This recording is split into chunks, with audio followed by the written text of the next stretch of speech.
الف لام میم۔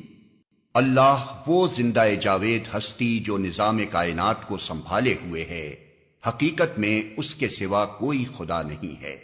اس نے تم پر یہ کتاب نازل کی جو حق لے کر آئی ہے اور ان کتابوں کی تصدیق کر رہی ہے جو پہلے سے آئی ہوئی تھیں۔ اس سے پہلے وہ انسانوں کی ہدایت کے لیے تورات اور انجیل نازل کر چکا ہے، اور اس نے وہ کسوٹی اتاری ہے جو حق اور باطل کا فرق دکھانے والی ہے۔